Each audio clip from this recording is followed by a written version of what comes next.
Should be topic number 2 says, was Bilal freed from slavery, or was he bought as a slave into Islam? This is an example of a lie told to serve the Arab religion. So this came with an attachment. By the way, this attachment is from the Discord. You too can have your Shoot the Breeze topics discussed if you join the Discord. The link is in the description. Join the Discord, navigate to the Shoot the Breeze channel, and you can post your topics. Make sure to post a prompt that's, a sensible prompt, as well as an attachment that takes us out of YouTube or Twitter or what have you. So this image that was added to this prompt says, the Prophet Muhammad also freed many slaves during his time as well. Specifically, one of the companions, Bilal Ra, the one who gave the first call to prayer. Now, I'm going to be honest with you guys. I am not an Islamist, never really studied it. My one little interaction with Islam was really through the NOI, and my early admiration for them was really due to the parts of NOI that's inspired by Gaviism. When I started to learn a lot of the methodologies, so to speak, that they have, including the assassination of Malcolm X, I really don't mess with the group. And I really don't know nothing about doctrinaire Islam. So I had to look up, because this prompt doesn't give any background. I had to look up who the hell is Bilal, really. And I found this video. So I'll play it for those of you who are like me, who are not familiar. Let me just share this link to YouTube. It's about a 6-minute video. We'll watch it and then we'll discuss.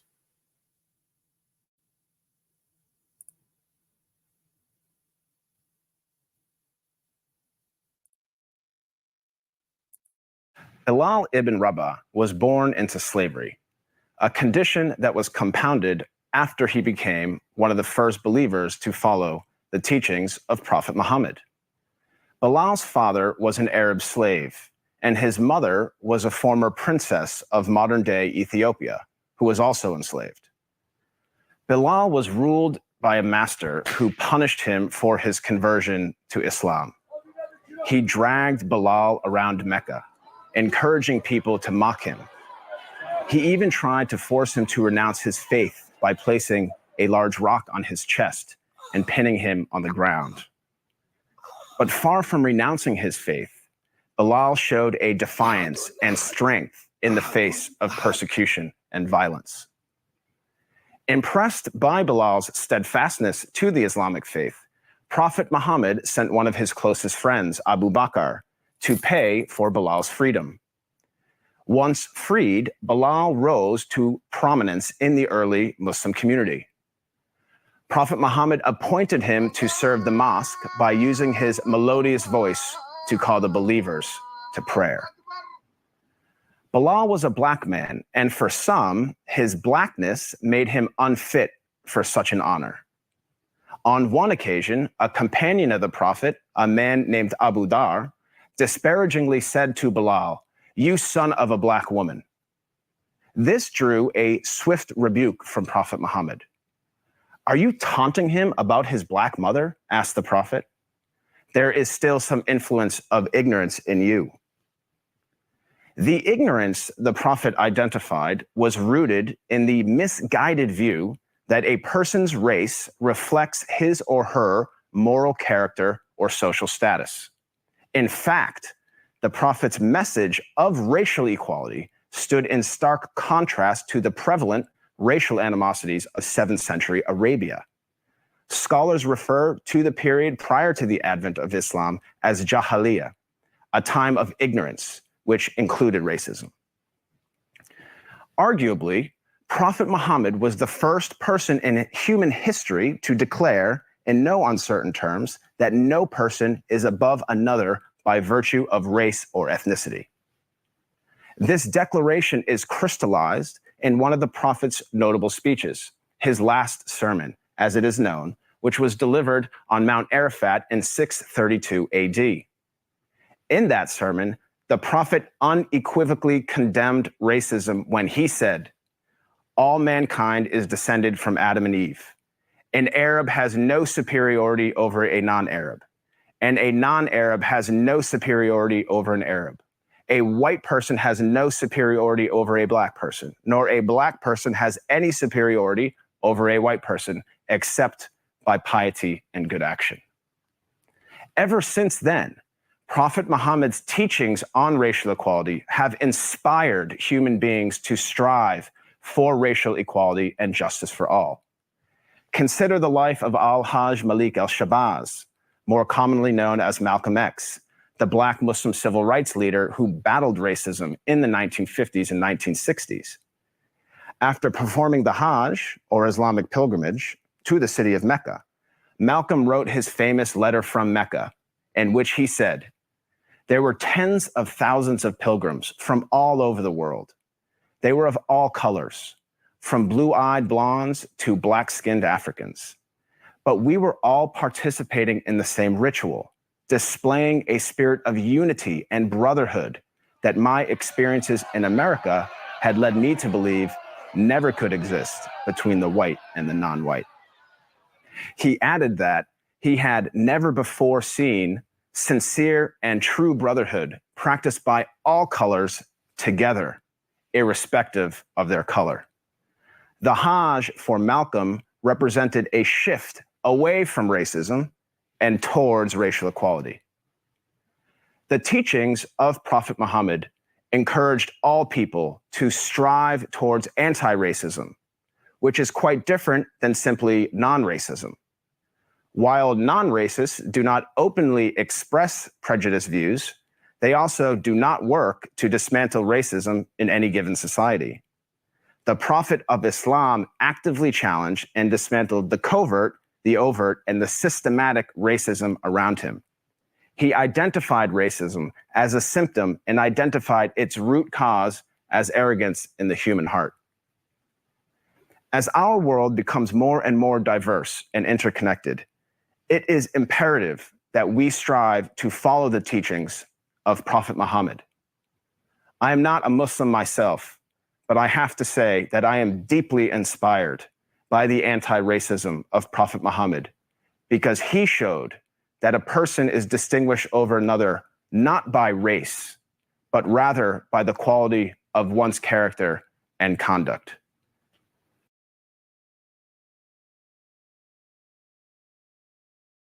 This guy made Muhammad out to be like MLK.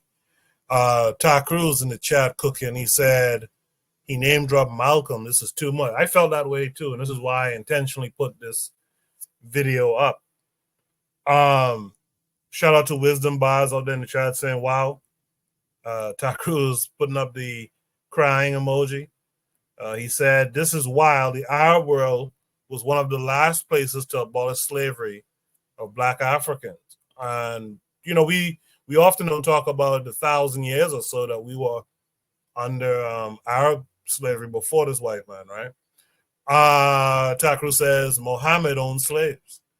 He said, Muhammad did say this too. I found this in my cursory research earlier. He said Satan looked like a Black African man. I saw that just today. He called Black folks raisin heads, which I think might have been mentioned in this video. So with that said, there should be a decent conversation here. And again, if you want to join the discussion, just click the link pinned to the top of the chat and you too can have your voice heard. RBG, you said something here. You said Odd Wirafo said otherwise. Talk about your thoughts on the prompt and what you mean in this comment. Okay. Basically, you know, there's a website. There's a brother who is strong on the African history. You know what I'm saying, from a chemist perspective. You know what I'm saying. He blasts, you know what I'm saying, everything, and you know what I'm saying.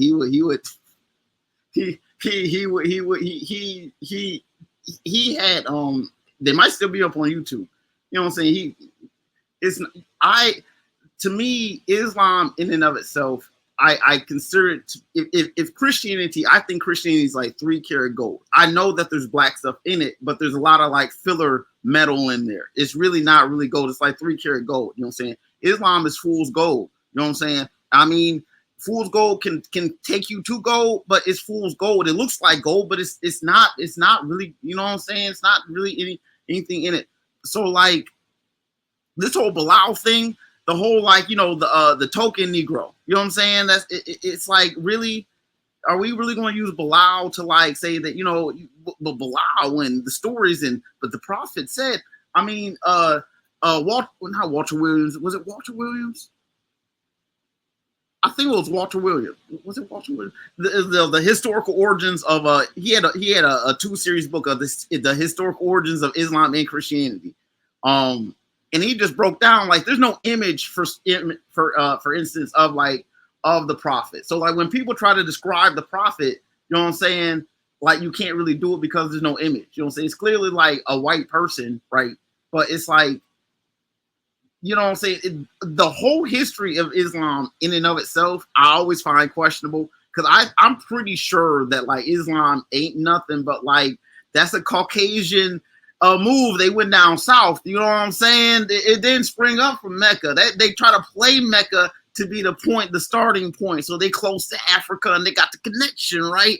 But nah, like historically, I'm starting to see like that comes out of the Caucasus-ish region. You know what I'm saying? That to me, to the best of my knowledge, you know, after what would that be? Eastern, what would that be? The Eastern Rome fall? You know what I'm saying? That's Eastern Rome. And then, you know, Islam fills in the void. You know what I'm saying? Turkey, you know what I'm saying? Iraq, Syria, Jordan, all that shit, all up in Egypt. You know what I'm saying? They just swamped that area. They didn't swamp that area from Mecca. They came down south. And you know, it's just I just see the book itself wasn't written until like the 1900s. Like the Quran was just not really established until like the 1900s. So for real. So I mean, that's just nice little a lot of people have books and interpretations, but that wasn't compiled until, you know what I'm saying, only like 100 odd years ago. There's a lot where, you know, I don't do Islam. I don't do it. I see people's behavior. I get some things, but you know, I see it, but nah.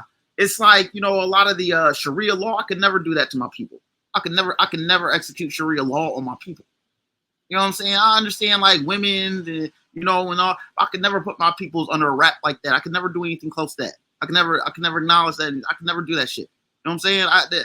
It's things where it's like, it's ways of going about, you know, I'm not going to Mecca. I'm not going around there when I know they ain't got no facilities. And I hear about all these stampades and people dehydrating and shit. And I know I'm black.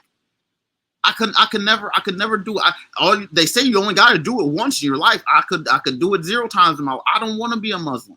I wish it, just like when people like break down to other people who are Christians and they lose their religion, because it's like you just pick apart, you give people the history of a book and you show them the book and you show them flaws, and once you get the big pieces, all the other pieces just fall away. It's the same thing with Islam. If you can just like break down that like a lot of the timelines, a lot of that stuff isn't real, and they a devout Muslim and all that, a lot of that will fall away. It's like, you know what I'm saying?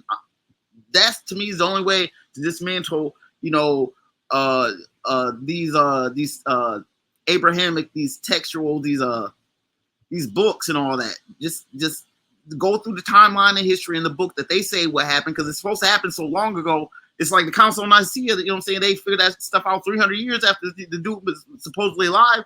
You know what I'm saying?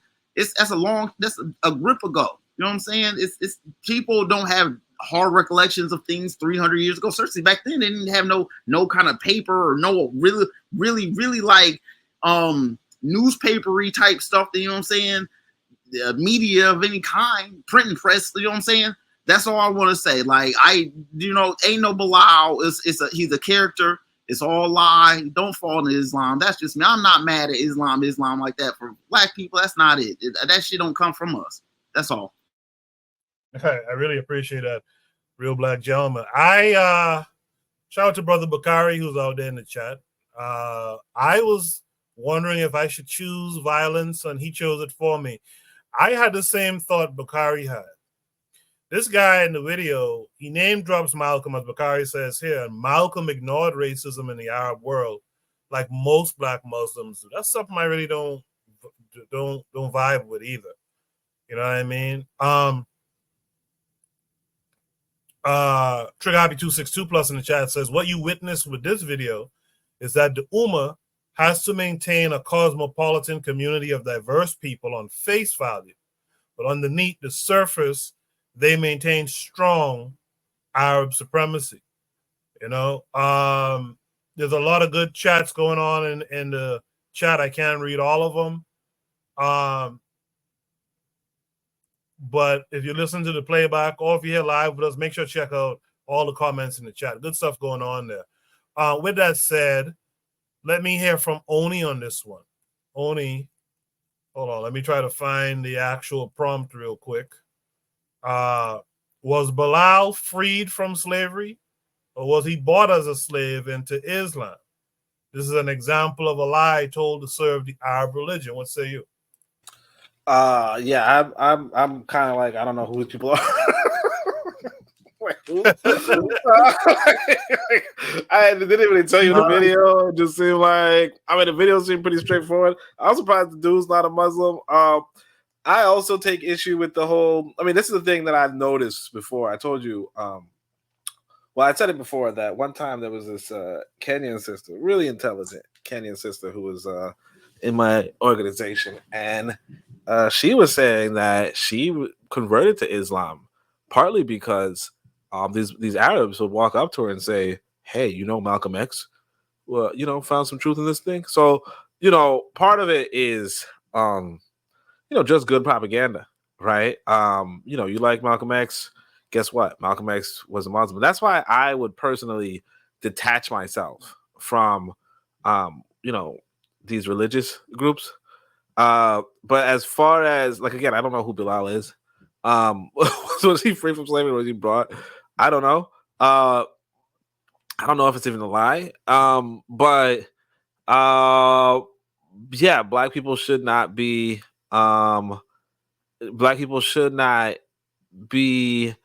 in this in these foreign religions. I'll just put it that way. I don't actually know what else to say. I don't really.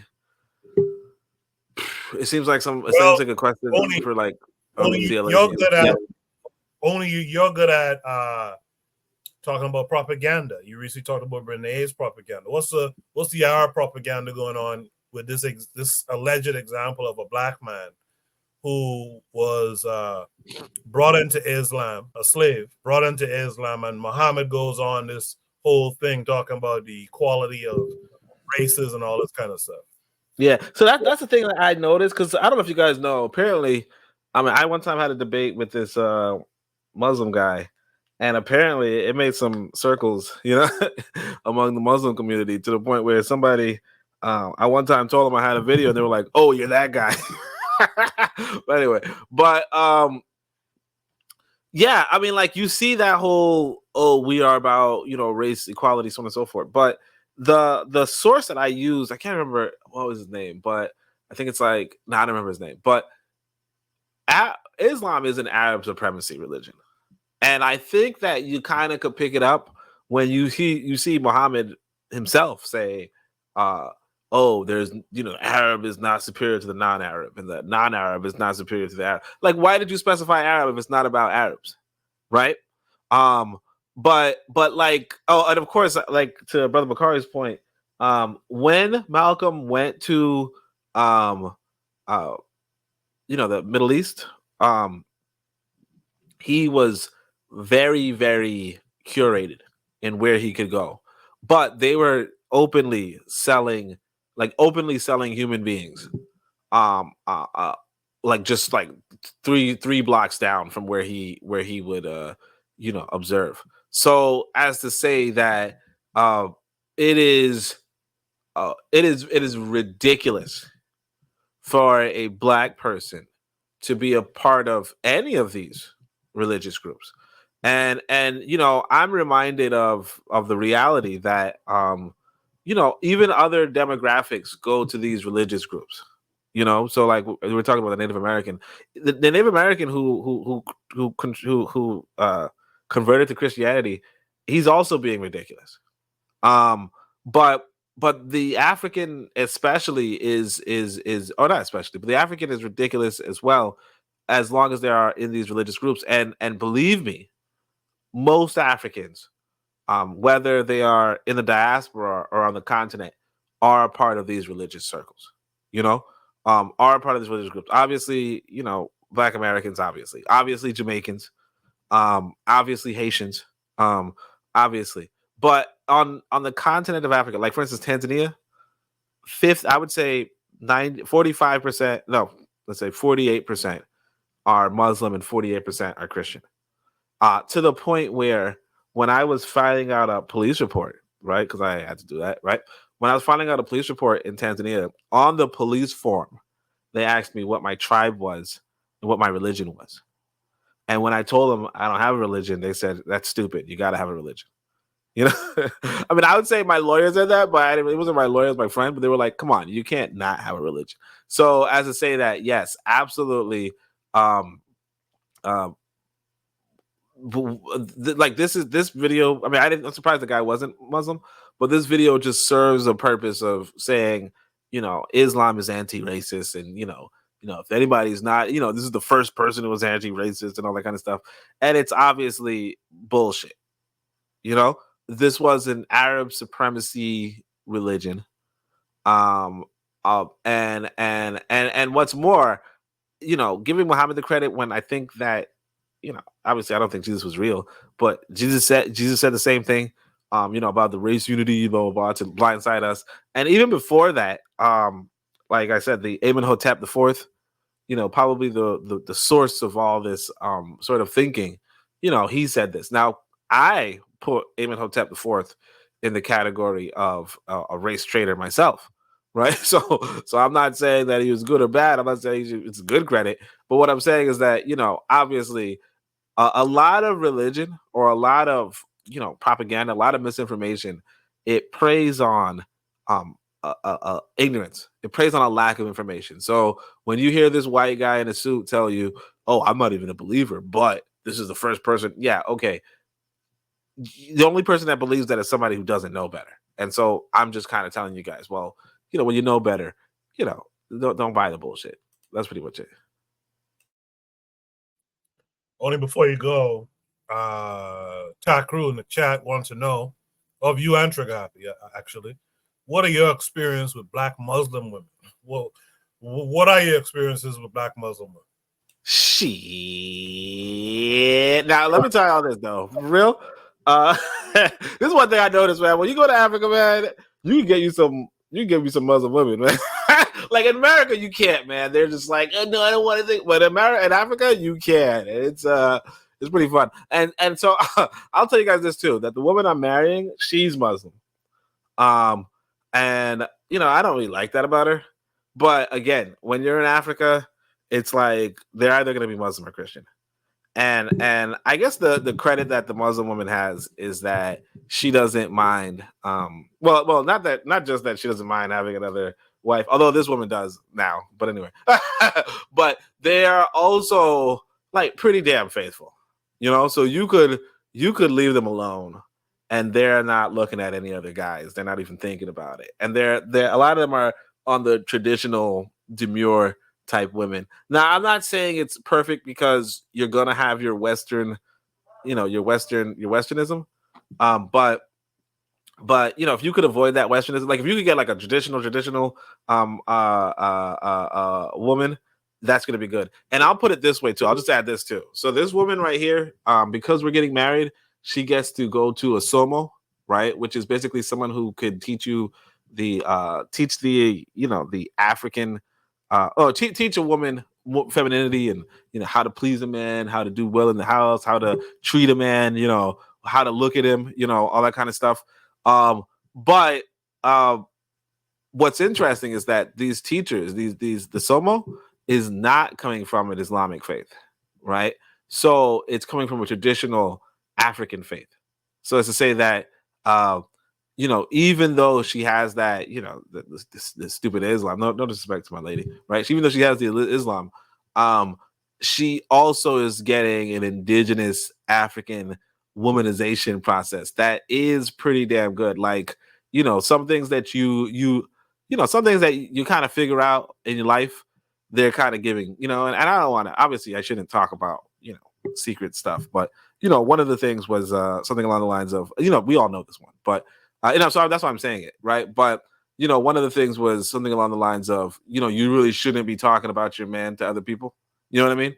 Among other things. And of course, they also showed her dances and different sex positions and sex techniques. And I'm pretty excited to go back to the but anyway, but yeah, as far as my experience with Muslim women, oh man, they're great, man. I didn't even know. Thing. And also, of course, shout out to Somalia because they got some nice looking women as well. That's it.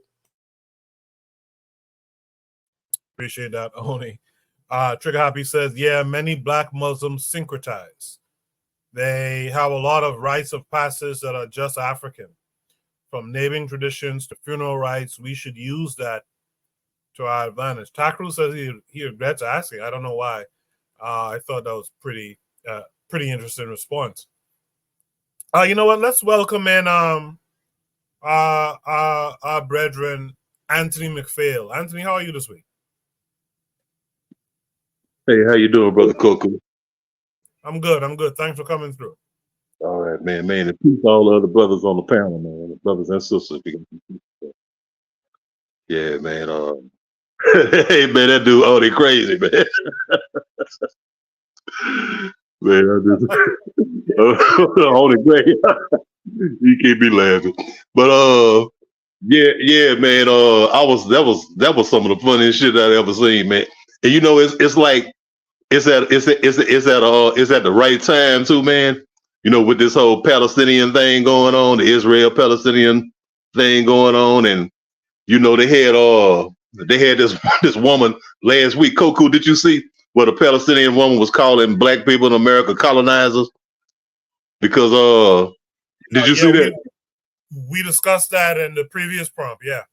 Oh, I'm sorry, man. I just got on, man. I ain't know it. That's fine. That's fine. I didn't know. But yeah, man, I remember Dr. John Henry Clark said, Islam is the handmaiden to Arab imperialism. You know what I'm saying? The first thing that the Arabs did when they invaded Africa and they encountered African people was to destroy African. They declared war on African culture. They declared war on our spiritual systems, on our culture, on our language. That's why, you look around and you got to change your name to an Arabic name. You got to learn how to speak Arabic, as well as embracing Islam. And then they put the whip in your hand and make you go and convert the rest of them. You know what I'm saying? So, and I was thinking about that, what y'all was talking about Brother Malcolm. Okay, I always thought about that too. I say, Brother Malcolm, okay, now, first, remember, Malcolm was first introduced to Islam by the Nation of Islam, the black Muslim faith, so-called.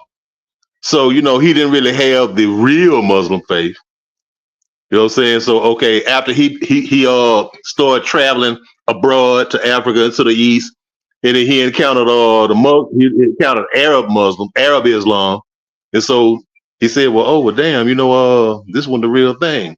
And so he embraced the Orthodox Islam. But like I'm saying, for all those trips, Malcolm made many trips to the East. I know good and damn well Malcolm seen the racism in the Arab world.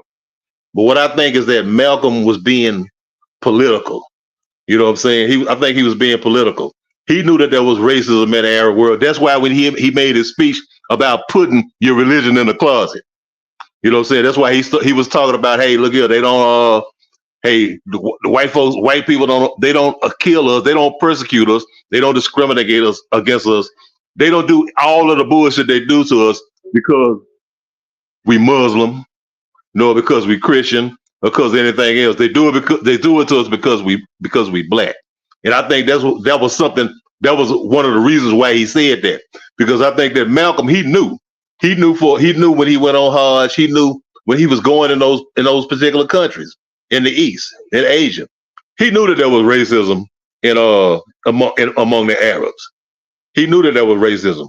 But it's always, some Arab, politicians or whatever who met Malcolm, they say, well, he's a black guy, he's the guy from America, and we on this anti-American thing, whatever. So we gotta present Islam and present the Arab world a certain way to Malcolm. You know what I'm saying? To get him, to buy into what we talking about. To sort of put a black face on this thing. You know what I'm saying? To include them in this. But I'm saying I think that Malcolm knew that there was racism in Islam.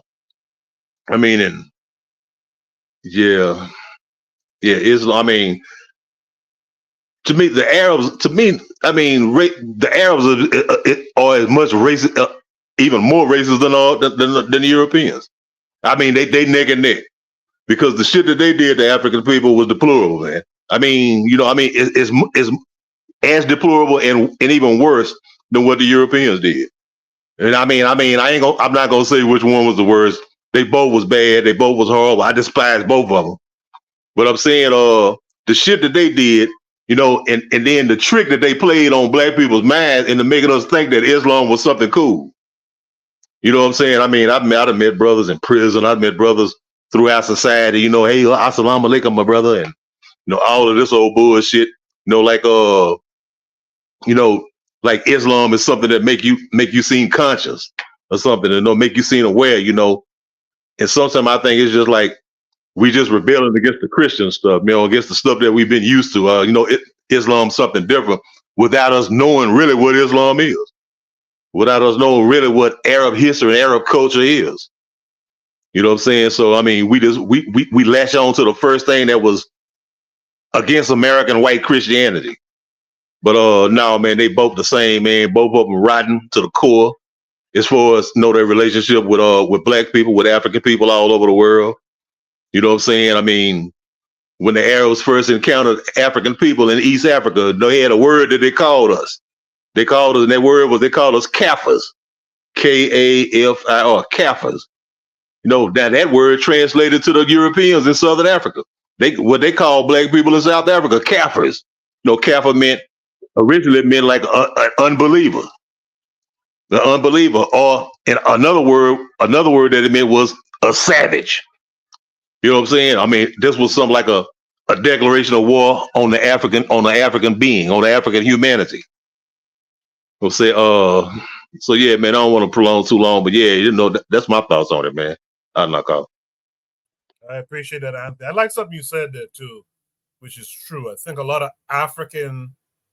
black people's African people, because they despised Christianity, they went to anything but Christianity and Islam, especially in America. That Islam thing was a good alternative. So I appreciate your response, Anthony. With that said, let's hear from Buana on it. Buana was Bilal. Well, before I go to Buana, let me ask Anthony real quick. Anthony, are you familiar with this Bilal story in Islam? Yeah. Bilal, the first muezzin of Islam. The Ethiopian brother. I was reading. I had a Quran back in the day. Because my first indoctrination in the country was that black Muslim faith. Okay, so brother gave me a Quran, and it was a story. I can't remember what surah it was, but it was what Muhammad was talking about Bilal, and it said how Bilal, and it's true. I heard you mention about the thing where Muhammad said like the Negro's head, the African's head was as hard as a grapefruit. You said what he was talking about was Bilal. When they first brought, because Bilal was brought there as an enslaved African from Ethiopia, what they called Abyssinia at that time. Well, when he was trying to convert Bilal to Islam, Bilal didn't want to go for it.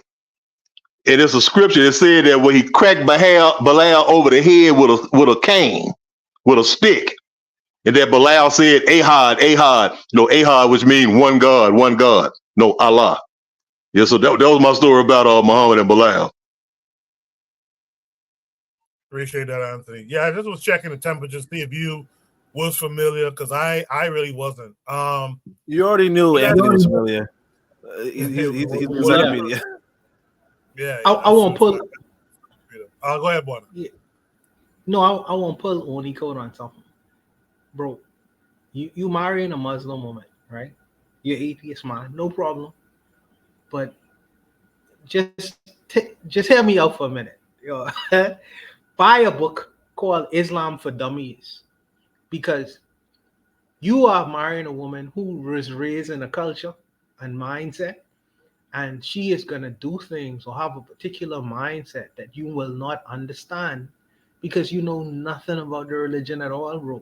And religion for Islamists is a way of life.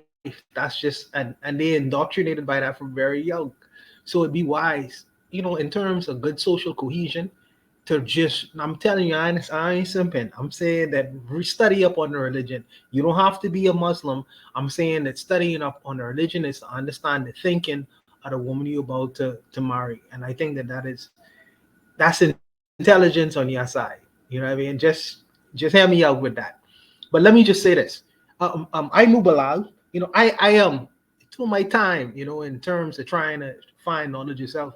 I gone through many different kinds of religions, Christianity, not really Christianity, Islam, Rastafarianism, and different. So I learned different things. I know, but Bilal was, as Anthony was saying, was the first Muslim, the person who was do the call to prayer. He was the first person to initiate that, and Muhammad had good things to say about Bilal, basically saying that he would even reach Jannah, heaven, before Muhammad would. So he had very good things to say about the mind. I just feel like where the racism comes in with this, the mindset of a lot of people who follow the religion of Islam, is that when they refer to Bilal, they always refer to him as a slave. He never transcends that position, even though throughout his life he did many other things besides just being a slave. A slave is where you found him, but he eventually became so much more than that. So to continuously to refer to Bilal as a slave, to me, is like to refer to Malcolm X as Detroit Red. You know what I mean? It's like, yes, he was Detroit Red, but he eventually became so much greater than Detroit Red. But it seems like the Arab Muslim community, always, and even the Black, always want to refer to him as the slave of Islam. You know what I mean? I'm like, why do you want for him to carry that ball and chain when he was freed from slavery? I don't understand that. I think that I have an axe to grind with the Islamists when they have that mindset. But let me say this too: there are some good things that I have found in Islam that I didn't grow up in, because the Bahamas is a Christian community. But there are found some, in particular, their reference to education and study and intellect, the mind's intellect. I think that is a good thing. I think that is a good thing. Not just spirituality and jumping around and emotionalism, but really trying to emphasize strengthening the mind's intellect. That was my draw to that religion. Even though I had to come up out of that, that was my initial draw to that. But I would just say that I think that when the Muslims, in particular the Arab Muslims, always refer to Bilal, he is always relegated to the fact that he was a slave. But you don't, I might have started as a slave, but I don't always have to continue as that.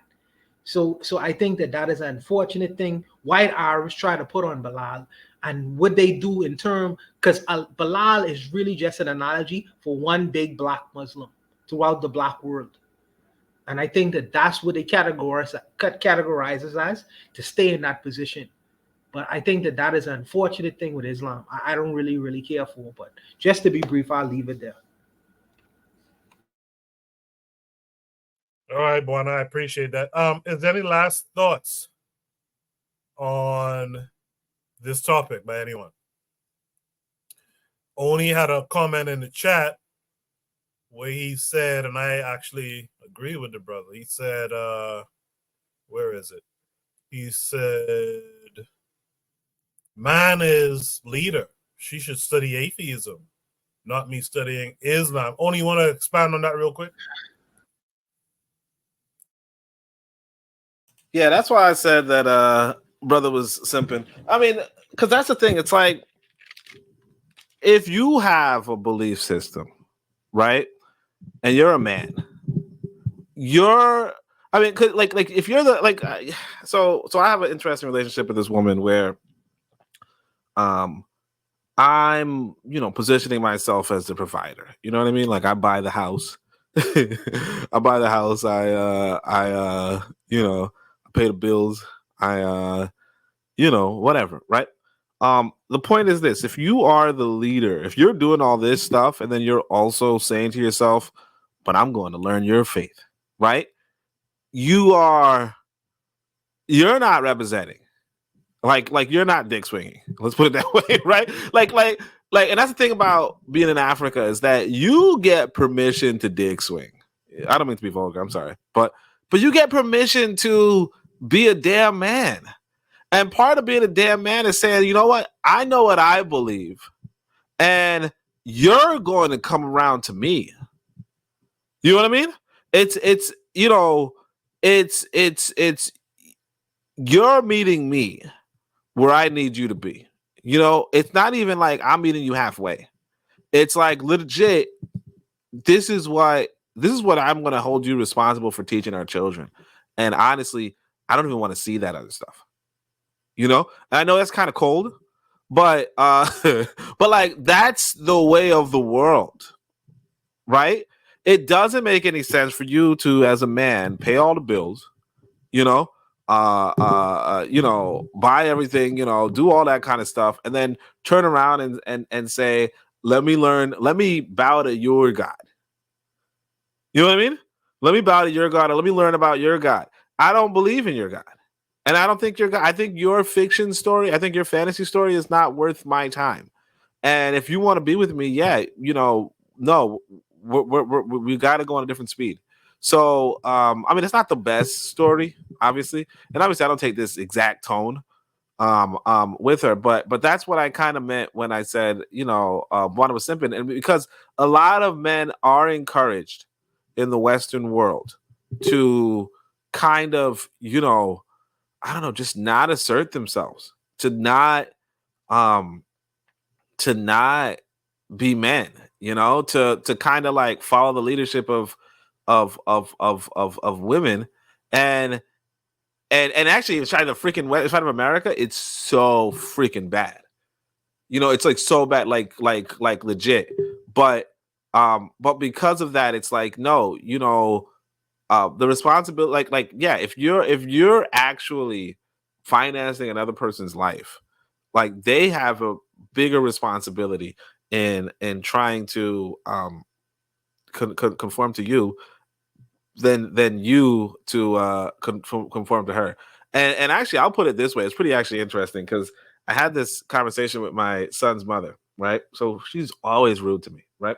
Well, not always, but she was, right? She's kind of rude to me. So what happens is that she writes a letter she writes a letter. She says, hey, can you check this and see if the tone's all right? And of course the tone's not great. She's telling her boss, like, oh, I think you should check into this thing because blah blah blah. And I'm like, no, that's not a great tone. You shouldn't do that. And I said, but I'm surprised. You're tone policing. I didn't even know that was possible. And she goes, well, yeah, this woman puts, helps me to have, put food on my table. You know what I mean? This woman helps me. She's like, the reason why she was more rude with me because I at the time I wasn't, doing well. I wasn't, what I'm saying? Like, let's say we both had to work. Let's put it that way, right? And because we both had to work, it was like, yeah, motherfucker, who the fuck is you, right? But I'm not going into this situation in the same way where it's like we both, splitting on the bills. You get what I'm saying? I bought this big ass house. I got all the stuff done, all that kind of stuff. I don't have to meet her halfway. You know what I'm saying? And that's the thing that I encourage men to do. Come again? The American slave master had the same arguments. He said to the slave, I provide the food for you. I provide the clothes for you to put on your back, and I provide the housing for you. Therefore, you must subjugate yourself to my rules. But the reality is, the slave, even though he was subject to the slave master, had an opinion too. Therefore, we are the beneficiaries of those Africanisms that he would have kept coming from West Africa to the American continent. And that's what that is distinctive and different than us, than the whites, because we kept the Africanisms that we brought with us, even though he had the same exact arguments. I house you, I clothe you, I feed you. The slave always have an opinion. And in the situation that you describe it right now, despite the fact that you may be the person providing economically for that woman, she will still have an opinion. And where's that opinion going to come from? Her independent opinion going to come from? How she's been conditioned from very young. Yes, you provide her all her physical, tangible needs, but she'll always remember, where she came from. And she'll instill, if you all decide to have children, when you are not around, providing for all these things, so you'll be busy at work. She'll be making sure to say, yes, we can do it any Oni's way, but these are some things that I believe to be important to me as well. You can't take the opinion out of the woman just because you provide the material and tangible assets, bro. It's not gonna. Well, it's been my experience that that's not gonna work. Yeah. Well, no. I agree with you, kind of. Well, not really, but I kind of do. But what I'll say is this: that doesn't, like, again, you have to do what you want to do, right? And the reality is that, yeah, absolutely, she could, go behind the back and be like, oh yeah, we're gonna teach you kids to, pray every, pray 4 times a day, whatever, right? But but basically, I told her not to, obviously. And I mean, if she does that, I could always just vocally be against it. The whole idea, vocally and loudly, and maybe even have consequences. The point being that, yes, I mean, you putting out, oh yeah, the Muslim, the whatever, what do you call it, the slave master did the same thing. Yeah, okay. The reality is that you don't want to be in a position where another man is providing for you, and you're a man. But if you're a woman, yes, you do want to be in a position where a man is providing for you. And absolutely, and that man is not supposed to be turning around for your misguided beliefs. And again, I'm only really putting this emphasis on misguided belief because she's a Muslim. Okay? If she was in a traditional African spiritual system, I might be hearing her out.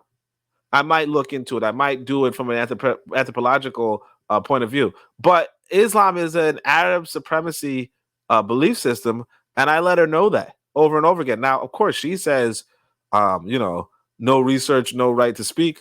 So maybe I might, maybe I might do a little research just to have a right to speak. Apparently, but again, there's no. But again, if you like, I've studied the matter, okay, and I know it is Arab supremacist belief system.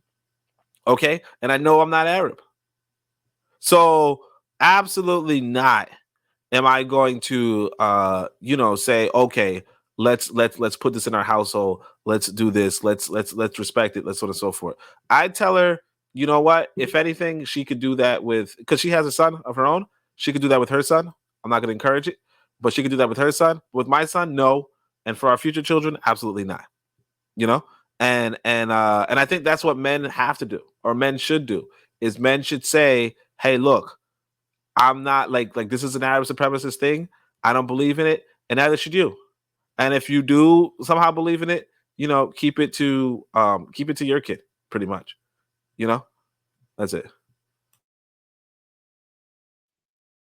Appreciate that. Oni. Is there any last thoughts on this prompt by anybody? If not, what we'll do is we'll just go right into Shoot the Breeze topic number 3 for time's sake.